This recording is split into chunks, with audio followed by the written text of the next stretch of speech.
अस्सलाम वालेकुम dear students, क्या हाल है आप लोगों के? खैरियत से हैं? ठीक है, मज़े में हैं? छुट्टियाँ एंजॉय हो रही हैं? जिनकी पढ़ाई हो रही है? मैं आपसे बात कर रहा था लास्ट टाइम सेल के इंट्रोडक्शन की, और मैंने आपसे सेल थ्योरी की बात की और कुछ माइक्रोस्कोप की हमने बात की। आज हम चलते हैं और आज हम पहले चल के थोड़ा सा डिफरेंस देखते हैं प्रोकैरियोटिक सेल्स का और यूकैरियोटिक सेल्स का, और उसके बाद मैं आज आपसे बात करूँगा कि किसी भी सेल में हमें कौन कौन से पार्ट्स नज़र आते हैं, और उसके बाद फिर हम जो है थोड़ी सी बात करेंगे आज न्यूक्लियस के बारे में। ठीक है, चाहिए शुरू करते हैं। तो सबसे पहले हम क्या करते हैं, हम बात कर रहे हैं सेल की, और सेल में आज मैं आपसे जो बात करूंगा, मैं आज आपसे बात करूंगा पहले प्रोकैरियोटिक सेल की,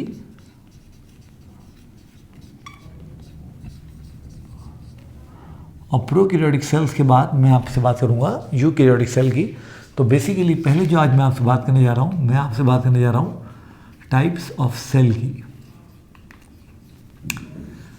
जब हम लिविंग ऑर्गेनिज्म को देखते हैं हमारी दुनिया में, तो हमें ये बात समझ आती है कि लिविंग ऑर्गेनिज्म हमारी दुनिया में दो टाइप के होते हैं। Number 1 are prokaryotes and number 2 are eukaryotes. ठीक है, अच्छा, अब इसको लेके बच्चे जो है वो, चूँकि 15-20 साल का मेरा एक्सपीरियंस हो गया बायोलॉजी पढ़ाने का, तो उसमें बच्चे तरह तरह की बात करते हैं, और अक्सर जो बच्चे मुझे बात बताते हैं, मैं उनसे पूछता हूँ भाई प्रोकैरियोटिक सेल क्या हैं, आप मुझे बताइए। तो वो कहते हैं कि सर वो सेल जिनमें न्यूक्लियस नहीं होता। अच्छा, अब ये बात जो है उनकी वो पार्टली सही है मगर मुकम्मल सही नहीं है। तो आज मैं आपको बताता हूँ प्रोकैरियोटिक सेल्स क्या होते हैं। देखिए, अगेन वर्ड पर गौर किया कीजिए। प्रो मीन्स फर्स्ट या इनिशियल या एंशियंट, जो भी आप समझ लें। कैरियन हमने बात की थी सेल साइकिल में, कैरियन का मतलब होता है न्यूक्लियस। ठीक है, तो what are prokaryotes? Cells which lack membrane bounded cell organelles।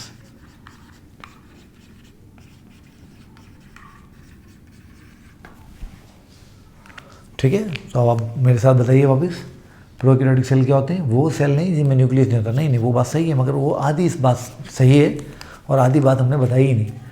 तो हम कहेंगे कि प्रोकैरियोटिक सेल वो सेल होते हैं जो लैक करते हैं मेम्ब्रेन बाउंडेड सेल ऑर्गेनेल्स को। अब जब मैं मेम्ब्रेन बाउंडेड सेल ऑर्गेनेल्स की बात कर रहा हूँ, तो इसमें न्यूक्लियस आ गया, न्यूक्लियस भी नहीं होगा, एंडोप्लाज्मिक रेटिकुलम नहीं होगा, गोल्जी नहीं होगा, माइटोकॉन्ड्रिया नहीं होगा, लाइसोसोम नहीं होंगे, पेरोक्सिसोम नहीं होंगे, प्लास्टिड नहीं होंगे, कुछ भी नहीं होगा। तो इनमें फिर क्या होता है? They contain cell wall, cell membrane, cytoplasm. इनके पास इवन न्यूक्लियस भी नहीं होता है ना। तो न्यूक्लियस की जगह पर क्या चीज़ होती है उसकी हम बात करेंगे। तो they are initial forms of life. तो साइंटिस्ट इस बात पे एग्री करते हैं कि दुनिया में जो लाइफ के पहले फॉर्म इवॉल्व हुए बेसिकली वो प्रोकैरियोट से। फिर प्रोकैरियोट्स में एवोल्यूशन के जरिए जो है वो यूकैरियोट जो है दुनिया में वजूद में आए, और उसकी जो एग्जाम्पल है वो बड़ी फेमस है, वो है बैक्टीरिया और साइनोबैक्टीरिया। और बैक्टीरिया और साइनोबैक्टीरिया की मैं आपसे बहुत डिटेल में बात करने वाला हूँ जब हम प्रोकैरियोटिक जो है चैप्टर पढ़ेंगे, किंगडम प्रोकैरियोट या किंगडम मोनेरा, वहाँ पर। अच्छा, इसके बाद जब मैं कंपेयर करूँ यूकैरियोटिक सेल को, यूकैरियोटिक सेल, तो अब आप इसको इससे कंपेयर कर लीजिए। तो ये वो सेल हैं जिनमें मेम्ब्रेन बाउंडेड सेल ऑर्गेनेल नहीं होते, तो उधर होते होंगे ऑब्वियसली, इतना आसान। तो cells which contain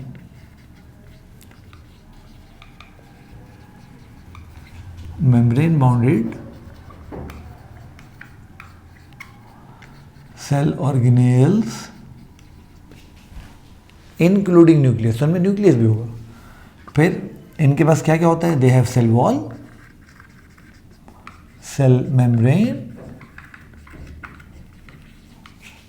they have cytoplasm, और अनलाइक प्रोकैरियोटिक सेल इनके पास न्यूक्लियस भी होता है, and they are considered as modern forms of life.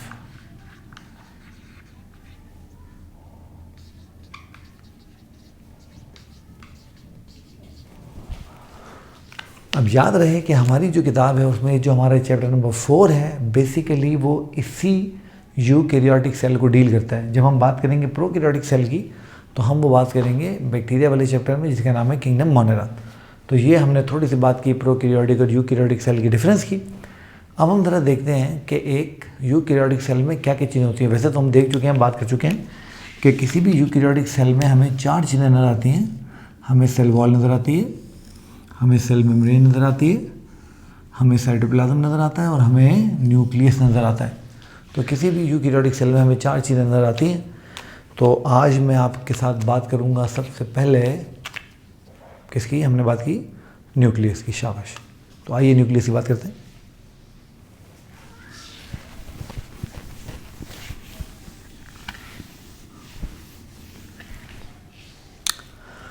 Nucleus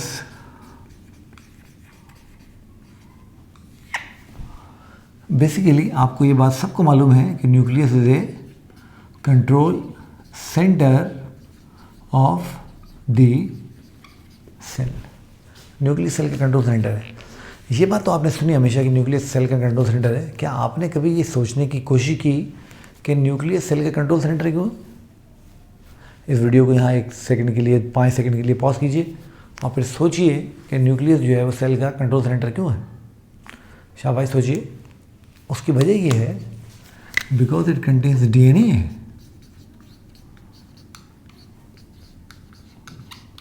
और आपको पता है कि DNA is blueprint of our life. हमारी बॉडी में जितनी भी एक्टिविटीज़ होती हैं उन सबको कंट्रोल कौन करता है? DNA कंट्रोल करता है। ये बिल्कुल वैसे ही है कि जैसे पाकिस्तान का कैपिटल इस्लामाबाद क्यों है? क्योंकि जो मुल्क के एग्जीक्यूटिव हैं, जो मुल्क चलाने वाले हैं, प्रेसिडेंट हैं, प्राइम मिनिस्टर हैं, इस तरह से हमारी पार्लियामेंट है, हमारी सुप्रीम कोर्ट है, इस तरह हमारे जो सिविल और अस्करी जो इदारे हैं उनके हेडक्वार्टर्स हैं, वो सब के सब जो है कहाँ पर है? वो इस्लामाबाद में। तो जिस जगह बादशाह सलामत बैठे होते हैं, कैपिटल तो वही होता है ना। तो DNA को ऐसे समझा करें कि DNA सेल के बादशाह सलामत हैं।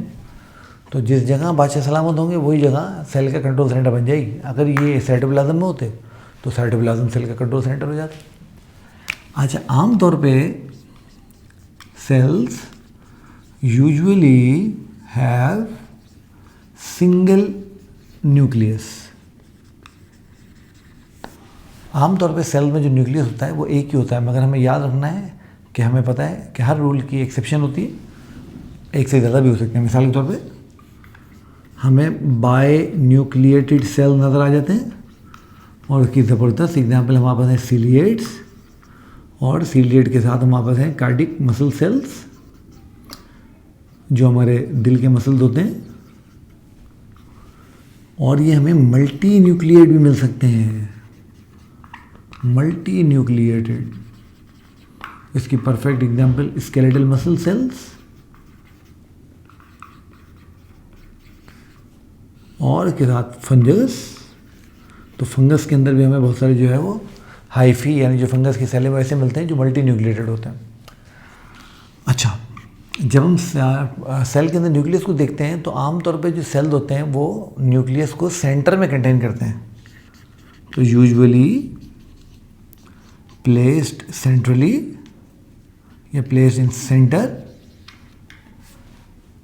ज़बरदस्त भाई, आप तो माशाल्लाह ज़हीन हो गए, आपने गैस कर लिया कि ये यूजुअल है, बट इसका भी एक्सेप्शन है। में प्रेजेंट एट साइट, पेरिफेरी में लिख दूँ तो बहुत ज़बरदस्त काम हो जाएगा।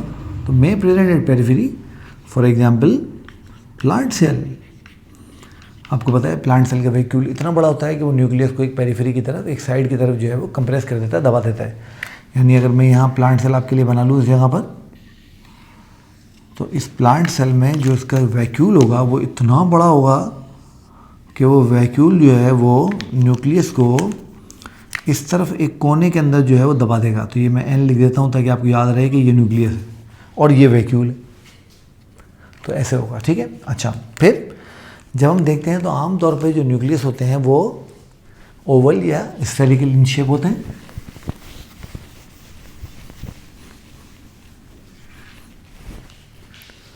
तो दे आर यूजुअली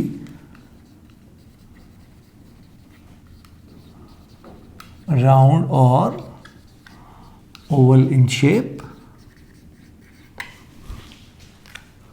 बिल्कुल ज़बरदस्त, बहुत अच्छे जा रहे हैं आप लोग, बहुत ज़बरदस्त आपने गेस किया। बिल्कुल सही। अगेन ये यूजुअल बात है, एक्सेप्शन आर देयर। तो हमें जो है वो डिफरेंट शेप के मिल सकते हैं। मिसाल के तौर पे न्यूक्लियस हमें रॉड शेप मिल सकते हैं, जैसे हमें मसल में मिलते हैं,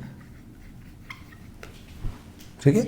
और मजे की बात बताएं, ये हमें लोब्ड भी मिल सकते हैं, लोब्ड न्यूक्लियाई, ये हमें कहाँ मिलते हैं? WBCs में। अच्छा, अब मजे की बात ये है कि रॉड शेप मसल तो आप न्यूक्लियस तो आप समझ रहे हैं कि वहाँ होते होंगे। लोब्ड न्यूक्लियस कैसे होते हैं, आइए मैं बना के दिखाता हूँ आपको। कि अगर फर्स्ट करें कि ये आपका वाइट ब्लड सेल है, तो इस वाइट ब्लड सेल में आपको इस तरह नज़र आ रहा होगा, देखिए इस तरह से। ये न्यूक्लियस का एक लोब होगा, फिर ये बीच में कनेक्टिंग पार्ट होगा, फिर ये एक लोब होगा, फिर कनेक्टिंग पार्ट होगा, और फिर इस तरह जैसे वो सॉसेजेस नहीं होते उस तरह की इसकी अपीयरेंस होगी। तो इस तरह के हमें वाइट ब्लड सेल में न्यूक्लियर नज़र आ सकते हैं। अच्छा, अब जब हम न्यूक्लियस को देखते हैं तो हमें पता लगता है कि nucleus is bounded by a double layered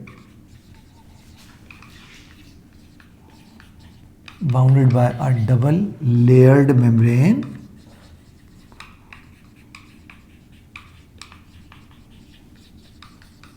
called nuclear membrane, या न्यूक्लियर मेम्ब्रेन को ही आप न्यूक्लियर एनवेलप भी कहते हो, ठीक है। अच्छा, अब ये डबल लेयर्ड होगी, याद रहे।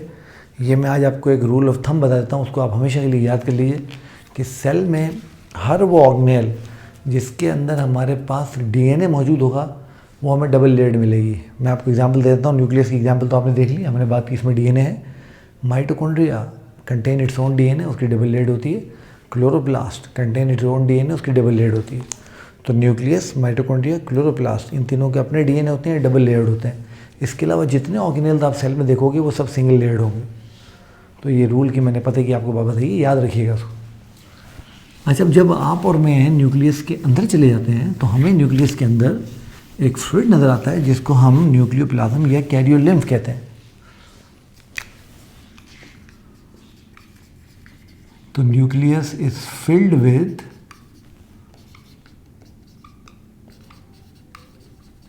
न्यूक्लियोप्लाज्म, या इसी न्यूक्लियोप्लाज्म को हम कैरियोलिम्फ भी कहते हैं। अब देखें again, karyon is for nucleus, lymph is for fluid. जैसे हम लिम्फेटिक सिस्टम पढ़ेंगे ट्रांसपोर्ट वाले चैप्टर में, तो वहाँ पे हमें और अच्छा समझ आएगा। अब ये जो न्यूक्लियोप्लाज्म या जो कैरियोलिम्फ है, इसके अंदर हमें मिलता क्या है? इसके अंदर हमें मिलते हैं न्यूक्लियो प्रोटीन मॉलिक्यूल्स, और इसकी मैंने बहुत डिटेल में बात की है सेल साइकिल में। इंटरफेज वाली जो वीडियो है उसको आप ज़रूर जाके देखिएगा। जो सेल साइकिल वाली हमारी सीरीज़ है उसमें इंटरफेज में मैंने आपको सारा ये एक्सप्लेन किया है कि किस तरह से जब सेल डिवाइड नहीं हो रहे होते तो उसमें क्रोमेटिन होता है, और जब वो डिवाइड हो रहे होते हैं तो वो क्रोमोसोम में कन्वर्ट हो जाता है। तो ये न्यूक्लियो प्रोटीन मॉलिक्यूल हैं, इसमें आपको प्रोटीन्स मिलेंगे, इसमें आपको जनाब वाली DNA मिलेगा, इसमें आपको RNA मिलेगा, ठीक है। याद रहे कि जब सेल इंटरफेज में होते हैं, यानी जब डिवाइड नहीं हो रहे होते, तो हमें सेल में क्रोमोसोम नज़र नहीं आते, हमें सेल में क्रोमेटिन नेटवर्क नज़र आता है, ठीक है। और जब सेल डिवाइड होने लगते हैं, यानी माइटोटिक फेज में जाते हैं, तो माइटोटिक फेज में यही क्रोमेटिन नेटवर्क कॉइल होके क्रोमोसोम में कन्वर्ट हो जाता है। ये बात आपने ध्यान में रखनी। तो क्रोमेटिन में और क्रोमोसोम में कोई फ़र्क नहीं होता है सिवाय उनकी ऑर्गेनाइजेशन। अच्छा, अब जब मैं न्यूक्लियस को देखता हूँ, अब मैंने ये सेल बना लिया आपके सामने, ये मैंने सेल बना लिया और ये हमारे सेल का न्यूक्लियस है। तो इस न्यूक्लियस के अंदर हमें एक और बॉडी नज़र आती है जिसको हम न्यूक्लियोलस कहते हैं।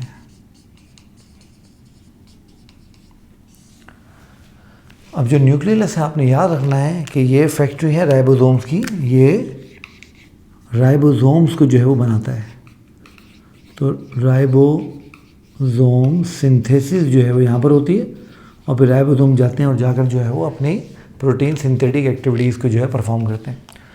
तो बेटा ये मैंने आपको न्यूक्लियस के साथ एक्सक्लूसिवली ब्रीफली जितना मैं आसान करके डिस्कस कर सकता था मैंने आपके साथ डिस्कस किया।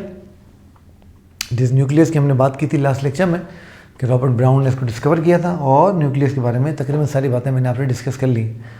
तो आज के इस लेक्चर को हम यहाँ पर रोकते हैं। नेक्स्ट लेक्चर में जब हम मिलेंगे तो मैं आपसे बात करूँगा सेल वॉल की, और मैं आपसे थोड़ी सी बात करूँगा सेल मेम्ब्रेन के पहले पार्ट की और फिर सेल मेम्ब्रेन के नेक्स्ट पार्ट की हम बात करेंगे अगले लेक्चर में। उसमें थोड़ा टाइम ज़्यादा लगेगा।